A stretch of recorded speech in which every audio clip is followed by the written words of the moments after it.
ओम विश्वानि देव सवितर्दुरितानि परासुवा यद्भद्रं तन्न आसुवा। मंच में विराजमान पूज्य स्वामी शारदात्मानंद जी महाराज, स्वामी सच्चिदानंद जी महाराज और दूर दराज से पधारे हुए हमारे अतिथिगण, बहन जी, सभी धर्म प्रेमी सज्जनों, पवित्र आत्माओं,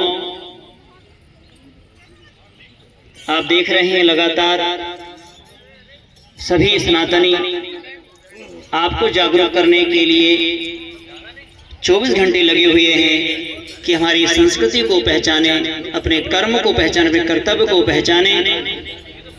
उसके लिए सभी संयोजक समिति, सभी बुद्धिजीवी लोग नित्य प्रति लगे हुए हैं। मैं देख रहा हूँ कोई प्रभात फेरी के माध्यम से, कोई भजनों के माध्यम से आप सबको जागरूक करने के लिए, आप सबको मजबूत बनाने के लिए, सशक्त बनाने के लिए लगे हुए हैं। हम सब इनकी पुरुषार्थ की मेहनत को सफल बनाएं। अभी जो 18 जनवरी को बृहद सम्मेलन होने वाला है कुंभ स्थल पर, हम एक एक संकल्प लेकर जाएंगे कि एक माताएं 10 माताओं को लेकर आएंगी, अपने परिवार से बच्चों सहित वहां पर पहुंचेंगे। हम ये अवश्य संकल्प लेकर जाएंगे। ये छोटे छोटे कार्यक्रम से बड़े कार्यक्रम संपन्न होते हैं। बूंद बूंद से घड़ा भरता है। आज आप देख रहे हैं, आप सबके लिए, आपको जागरूक करने के लिए कितना धन व्यय करके यहाँ पर विद्वानों के माध्यम से, साधु संतों के माध्यम से आपको अपनी संस्कृति की पहचान कराने के लिए नित्य लगे हुए हैं। आप इनकी पुरुषार्थ सफल बनाएंगे। मैं अपनी बात को प्रारंभ करूंगा। एक सज्जन साधु से जाके पूछता है कि महात्मा जी बताएं, संध्या कैसे करनी चाहिए, उपासना कैसे करनी चाहिए? तो उन्होंने कहा कि आंख बंद करके करना चाहिए। बोले आपने सामान्य सी बात कह दी। फिर कहते हैं कि आप संध्या आंख बंद करने की बात कह रहे हैं, जिस जगह आप आंख बंद करके बैठ जाएंगे उस समय आपकी कमंडल, झोली सब लेकर भाग जाएंगे लोग। परंतु वो साधु ने जो बात कही थी, संध्या उपासना, पूजा पद्धति, पाठ, शास्त्रों का अध्ययन वहीं करा जाता है जहां स्थान सुरक्षित हो। जहां स्थान सुरक्षित नहीं है, ना धर्म की क्रियाएं होती, ना धर्म की चर्चाएं होती, ना शास्त्र पढ़े जाते। साधु ने कहा कि स्थान हमें सुरक्षित करना होगा।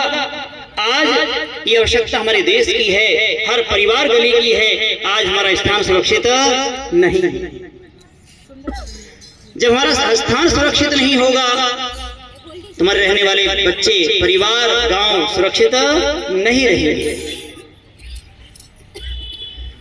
सज्जनों, यदि हमें स्थान सुरक्षित करना, देश सुरक्षित करना है, तो हमें क्या करना पड़ेगा? हमें अपने आप को सुरक्षित बनाना होगा, हमें ज्ञानवान बनाना होगा, बलवान बुद्धिमान बनाना होगा। इसलिए शास्त्रों में कहा, शास्त्र रक्षिते राष्ट्रे शास्त्र चर्चा प्रवर्तते। जहां शास्त्र है वहीं शास्त्र की चर्चा हो जाती है, किया जाता है। बिना किसी के आगमन के, किसी दुख के, परेशानियों के हम वहां शास्त्र की चर्चा करते हैं। आपको याद करना है इन इतिहासों को। जब निजाम ने घंटे घड़ियाल बंद कर दिए थे हैदराबाद में, वहां पर मंदिर में ताले लगा दिए गए थे। कोई मंदिर में पूजा पाठ करने नहीं जाता था। कहा कि कोई व्यक्ति जाएगा तो उसको सीधे जेल में डाल दिया जाएगा। हैदराबाद की घटना है, इतिहास उठा के देखें आप। सज्जनों, जब वहां से बुद्धिमान लोग निकले, जब साधु संत खड़े हुए, जब वहां से गुरुकुल के स्नातक विद्वान तैयार हुए और जहां पर आंदोलन हुआ, कहा कि ऐसे कैसे बात हो सकती है? ये हमारा देश, हमारी मातृभूमि, हमारी पुण्य भूमि, हमारी कर्म भूमि है। ये हम ऐसा नहीं होने देंगे। वहां पर आंदोलन हुए, बहुत बड़े बड़े, निजाम को घुटने टेकने पड़े कि नहीं, यहाँ पर घंटे घंटे फिर से चालू हो जाएंगे। ये हमारी पुण्य भूमि है, हमारी कर्म भूमि है। ये छत्रपति शिवाजी महाराज की भूमि है, ये महाराणा प्रताप की भूमि है, चंद्रशेखर आजाद, रामप्रसाद बिस्मिल वीर सावरकर की भूमि है। ये इस भूमि में कोई अत्याचारी दुराचारी व्यक्ति यहाँ राज नहीं कर सकता। आज ये बातें आज ना मातृशक्ति को पता है, ना पुरुषों को पता है, ना अपने आने वाली पीढ़ियों को पता है। यदि हम ये बच्चों को इतिहास नहीं बताएंगे, अपने कर्म को नहीं बताएंगे, अपने अतीत को नहीं बताएंगे, तो कहते जो युवा जो राष्ट्र अपने इतिहास को भूल जाता है वो रसातल की ओर चल पड़ता है। आज हम देख रहे हैं कि आज हमारे युवक किस ओर जा रहे हैं।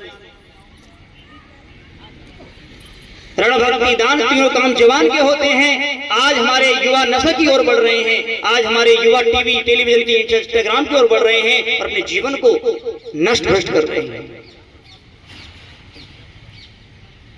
जहां जहां भक्ति होनी थी, जहां आराधना करनी होती थी, बैठकर ध्यान लगाना, समाधि लगाना, जहां खोजें करनी थी, अणु परमाणु की खोजें करनी, जहां विमान बनाए जाते जवान बैठकर, उसमें बच्चे आज अय्याशी करते पार्कों में घूमते हैं। ये हालत हमारी देश की, ये शिवाजी के देश की हालत। अरे एक बच्चा खेल कर आता है, घूमते फिरते माँ के पास आता है, 13 साल का होता है, माँ मुझे भूख लग रही है, मुझे रोटी दो खाने के लिए। माँ कहती बेटा रोटी नहीं मिलेगी ऐसे, तुझे दिख रहा है ये किला दिख रहा है तुझे, जब तक ये किला को नहीं जीत लेगा तुझे भोजन नहीं मिलेगा। वो कहता है ये किला, इतना बड़ा किला कैसे जीतूंगा, ये तो मुगलों का राज्य यहाँ पर है, आताताई विधर्मी लोग यहाँ बैठे हैं और हमारी संख्या कुछ, हम तो बालक हैं, परंतु वो बालक बुद्धिमान बालक था। उस बालक ने जाकर एकत्रित किया 50-60 विद्यार्थी, उसके दोस्त इकट्ठे हो गए और जाकर रातों रात उस किला को जीत लिया। वो कौन था? जीजाबाई का पुत्र छत्रपति शिवाजी महाराज थे। वो छोटेपन में ही बच्चों को प्रेरणा दे दी थी। आज वो बातें, ये कथाएं, ये इतिहास अपने बालकों को माताएं नहीं बता रही है। आप चाहते हैं मेरा बच्चा चोरी ना करे, डाका ना डाले, कुदृष्टि ना करे, तो याद करो भगवान राम को। जब लक्ष्मण भैया कहते हैं राम से, भ्राता श्री हमें ये बताइए, पुष्पम दृष्ट्वा फलम दृष्ट्वा दृष्ट्वा न च यवनम एकांते कांचन दृष्ट्वा कस्य न विचलित मनः। सुंदर फूल को देखकर सूंघने की इच्छा ना करता हो, ऐसा कोई व्यक्ति बताइए। अच्छे पके हुए फल को देखकर खाने की इच्छा ना करता हो, ऐसा व्यक्ति बताइए मुझे। सुंदर रूप लावण्य को देखकर प्राप्त करने की इच्छा ना करता हो, ऐसा कोई महापुरुष इस देश में बता दीजिए।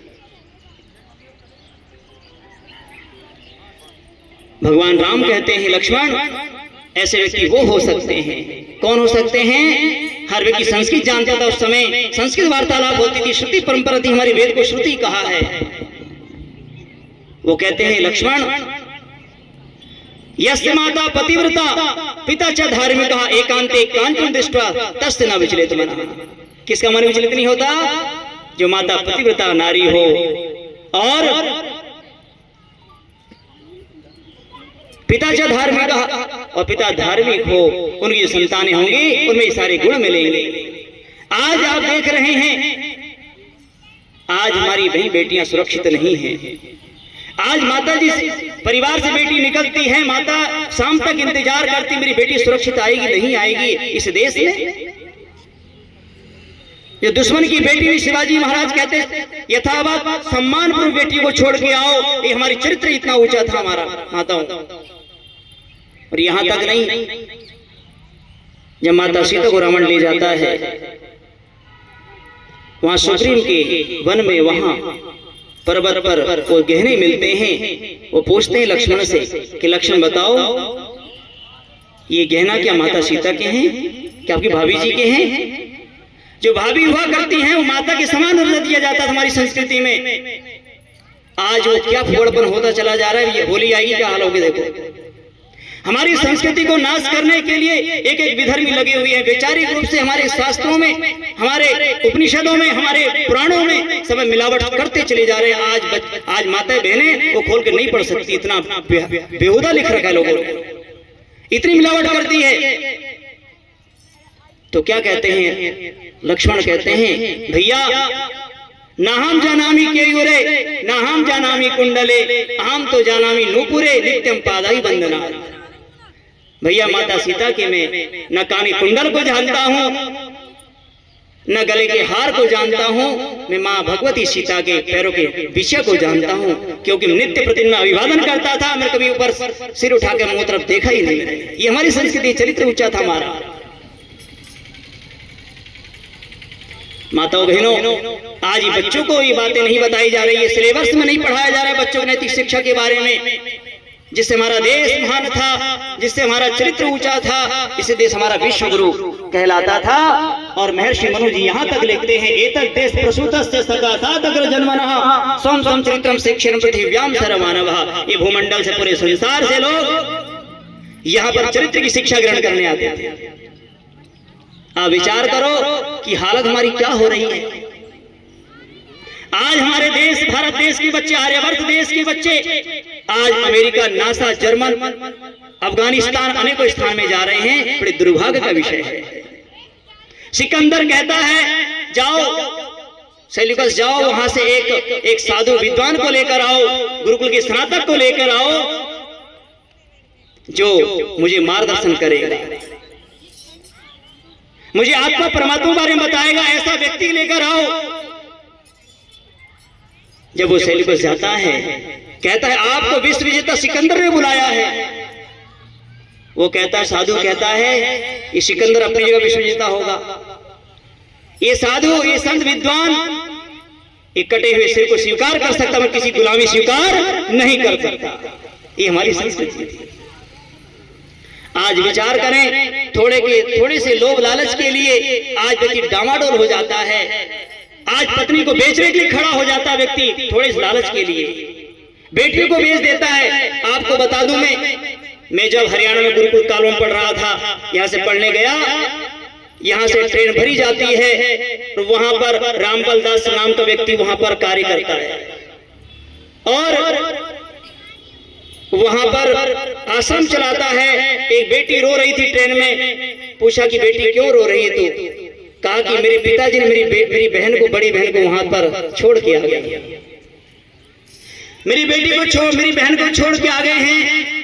और पिताजी ने कहा कि तुझे घर में नहीं लाएंगे। आज हालत हमारी देश की हो रही है। आज हम थोड़े से लालच के लिए, आलसी प्रमादी के कारण, पुरुषार्थहीन के कारण आज अपनी बेटियों को हम बेच देते हैं, अपने बेटों को बेच देते हैं कि आप शादी बच्चों को नहीं करा पाते हैं। ये हालत हमारी घर परिवार की हो रही है। याद करो इतिहास को, कोई व्यक्ति इस राज्य में, इस देश से भूखा नहीं मरता है, कोई व्यक्ति भूखा नहीं सोता यहाँ पर। परंतु आज ऐसी स्थिति होती चली जा रही है। आज व्यक्ति का बैंक बैलेंस भरा पड़ा है, सब बैंक लूट लेता है, परंतु आज भूखे व्यक्ति, मरा कोई व्यक्ति 1 रुपया देने को तैयार नहीं रहता है। वो साफ साफ कहते हैं मुगल मुसलमान लोग कि तुम बना लो 4-5 बिल्डिंग मंजिल बना लो, रहना तो हम नहीं है। ये बात कही जाती नहीं कही जाती। आज सत्य बात हम जो कह पा रहे हैं यहाँ पर, ये एक दो बलिदान से नहीं, 7 लाख बलिदानी हुए हैं जिन्होंने इस देश के लिए बलिदान हो गए हैं। आज उनके कारण हम खुली हम सांस ले पा रहे हैं और मंच में से खुली बात कह पा रहे हैं। इसलिए आज विचार करें, उनके बलिदान को व्यर्थ नहीं जाने दो। रानी दुर्गावती झांसी की लक्ष्मीबाई, रानी अवंतीबाई, इनके इतिहास को पढ़ें, अपनी बहनों को पढ़ाएं, बेटियों को पढ़ाओ कि वीरांगना कैसी थी। मैं ज्यादा न कहते अपनी बातों को विराम दूंगा। मैं 3 बात का संकल्प लेकर जाएं। आज वैचारिक युद्ध चल रहे हैं, आस्थास्तों के माध्यम से, यूट्यूब के माध्यम से, फेसबुक इंस्टाग्राम के माध्यम से हमारे बच्चों को बरगलाया जा रहा है। हमें आज समझना होगा। दूसरा, हमारे परिवार घटते चले जा रहे हैं। वेद कहता है 10 कम से कम संतान होनी चाहिए। महर्षि मनु की 10 संतानें थी तो कोई हिम्मत नहीं थी विधर्मी व्यक्ति राज कर लेता। हमें अपने बच्चों कम से कम 4 बच्चे अपने परिवार के होने चाहिए। एक बच्चा राष्ट्र के लिए, एक बच्चा गुरुकुल विद्वान बनाने के लिए दें आप, तब हमारा राष्ट्र बचेगा। तीसरा,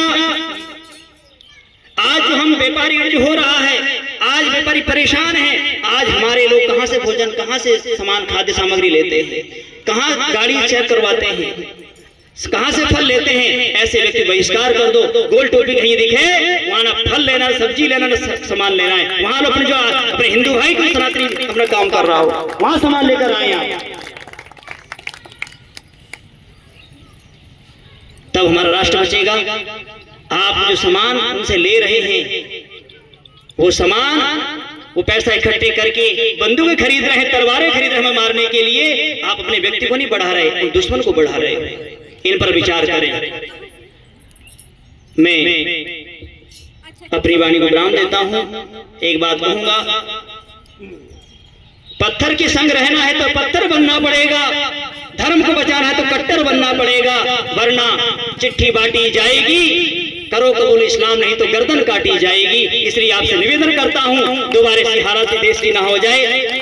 हम राष्ट्र को बचाने के लिए एकजुट होकर आगे बढ़ें, अपने संस्कार संस्कृति को, धर्म को लेकर जाने, धर्म को जाने, अपने बच्चों को जनाएं। मैं इसी के साथ सभी का धन्यवाद करते अपनी वाणी को विराम देता हूं। इति ओम।